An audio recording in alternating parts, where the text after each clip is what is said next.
안녕하세요 여러분.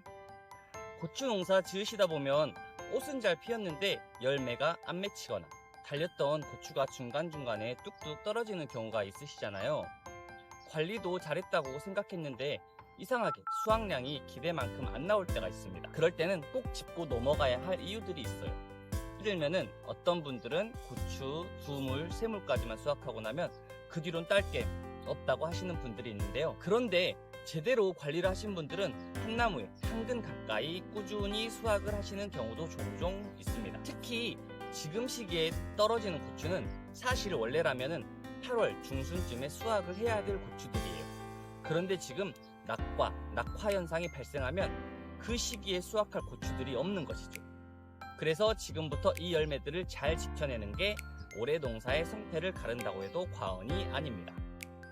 오늘 영상 끝까지 지켜보시면 수확량을 안정적으로 유지하면서 끝까지 끌고 갈 수 있는 핵심 팁들을 얻어가실 수 있을 거예요. 고추나무는 한 나무가 키울 수 있는 고추의 양이 어느 정도 정해져 있습니다. 그런데 고추가 중간에 떨어지는 근본적인 이유는 고추나무가 더 이상 새로운 열매를 감당할 힘이 없기 때문입니다. 특히 아래쪽에 고추가 너무 많이 달려 있거나 이미 달린 고추가 너무 커져서 영양분을 많이 먹고 있다면 위쪽에 새로 열리는 열매는 자연스럽게 떨어질 수밖에 없습니다. 지금 시기 7월 초는 고추 농사에서 정말 중요한 시기입니다. 고추나무는 꽃도 피우고 열매도 키우느라 물과 양분을 엄청나게 필요해요. 이 시기에 물이 부족하면 이미 달려있던 고추가 떨어지거나 꽃이 제대로 피지 못하고 떨어지는 일이 발생합니다. 이런 식으로 많이 낙과가 됩니다. 이런 식으로 되겠죠? 심하면 아예 성장이 멈추는 경우도 있어요. 우리가 순머지라고 부르는데 7월부터는 낮 기온이 30도, 33도 이상으로 올라가면서 잎에서 물이 날아가는 증산작용이 아주 활발해지는데요. 이때 물 공급을 제대로 해주지 않으면 잎이 축 처지고 기공이 닫혀서 광합성 효율도 떨어지게 됩니다. 그리고 고추에 꼭 필요한 질소, 칼륨, 칼슘, 붕소 같은 영양분도 결국 물을 통해서 뿌리에서 흡수가 돼 잎이나 열매까지 이동을 하니까 물 부족은 곧 양분 부족까지 이어지기도 합니다. 그렇기 때문에 지금 이 시기에는 물을 충분히 공급을 해주시는 게 가장 중요해요. 물론 각자 밭이나 상황에 따라 다르겠지만 보편적으로 100평 기준으로 하루 최소 1톤씩은 공급을 해주시기를 권장드립니다. 저 같은 경우도 여기 밭에 하루에 1.4톤씩 매일매일 주고 있습니다. 한 100평 조금 넘거든요. 한 500두 정도 심었습니다. 그리고 물을 줄 때는 시간대가 중요해요. 한낮 뜨거울 때는 물을 주면 뿌리가 데일 수 있기 때문에 한낮은 피하시고 해질 무렵 호수가 다 식은 다음이나 아주 이른 아침에 주시는 것을 추천을 드립니다.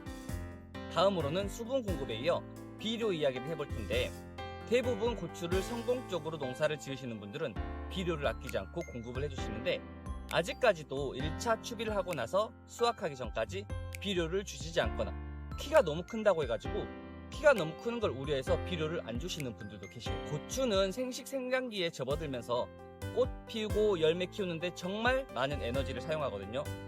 바로 이 에너지원이 영양분인데 우리가 주는 비료가 이 에너지원이 됩니다. 특히 질소, 인상, 칼륨, 칼슘, 거기에 더해서 붕소는 고추의 생장, 착화, 열매 품질에 아주 중요한 역할을 해요. 질소는 고추 전체의 성장을 도와주지만 너무 많으면 잎만 무성해지고 열매가 잘 안 맺힐 수도 있긴 하지만 반대로 너무 부족하면 나무 자체가 힘이 없어져서 열매를 키우기가 어려워요. 칼륨은 고추를 튼튼하게 키우고 칼슘은 열매를 단단하게 만들어. 칼슘이 부족하면 저번에 말한 것처럼 꼭지가 썩거나 잎 끝이 물러지는 현상이 나타날 수가 있다고 했죠. 그리고 오늘 꼭 강조드리고 싶은 거는 바로 붕소입니다. 붕소라는 영양소인데 아까 보여드린 것처럼 이런 식으로 열매가 떨어지거나 꽃은 잘 피는데 열매가 안 맺힌다, 꽃이 피자마자 떨어진다, 이런 경험이 있으신데 이 원인 중 하나가 바로 붕소 부족입니다. 붕소는 고추 꽃가루를 제대로 만들고 수분을 도와주는 역할을 하는데요. 이게 부족하면 꽃은 피어도 수정이 안 되고 결국 열매가 안 맺히고 그냥 꽃이 떨어지게 됩니다. 특히 지금처럼 더운 시기에는 식물 속에서 영양분이 잘 움직이지 않기 때문에 붕소 같은 미량 영양소 결핍이 더 쉽게 생깁니다. 그리고 붕소는 뿌리로 흡수가 잘 안 되는 영양소이기 때문에 잎에 직접 뿌려주는 연면시비 방식이 아주 효과적입니다. 결국은 잘 먹이고 또 잘 먹이는 게 정답입니다. 관주 시설이 되어 있으신 분들은 물과 함께 꾸준히 주기적으로 비료를 공급을 해주시고, 되어 있지 않으신 분들도 역시나 주기적으로 추비를 꾸준히 해주셔야 됩니다. 작물 생육에 따라 다르겠지만 고추나무가 크면 클수록 비료량도 그에 맞춰 늘려나가야 비분이 부족하지 않게 열매를 달아낼 수 있습니다. 역시 낮에는 피하시고 해질 무렵이나 아침에 일찍 뿌려주시는 게 좋습니다. 그리고 마지막으로 드릴 말씀은 고추 고온 스트레스인데요. 고추가 따뜻한 거를 좋아하긴 하지만 요즘처럼 낮에 33도, 35도 이렇게 올라가고 밤에도 25도 아래로 떨어지지 않는 날씨가 계속되면 고추나무는 열매를 유지할 힘이 없어서 스스로 꽃이나 열매를 떨어뜨리는 반응을 보이게 됩니다. 이건 특히 하우스 같은 데서는 더 심하게 나타날 수가 있어요. 하우스는 온도가 더 높기 때문에. 이렇게 되면 꽃이 피어도 수정이 안 되고 착과된 고추가 자라지도 못하고 떨어지는, 아까 사진 보여드린 것처럼 낙과 현상이 생기기도 합니다. 그래서 요즘은 작물 스트레스를 줄여주는 영양제나 고온에 대응할 수 있는 비료들을 잎에 뿌려주는 경우도 많은데요. 이런 식으로 해주시면은 고추 스트레스가 감소해야 되기 때문에 또 수확량과 연결이 되기도 합니다. 결국 고추 수확을 끝까지 이어가려면은 물과 비료를 부족하지 않게 꾸준히 공급을 해주는 게 중요하고요. 또 날씨에 따라 고추가 어떻게 반응하는지 같이 살펴보는 게 정말 중요합니다.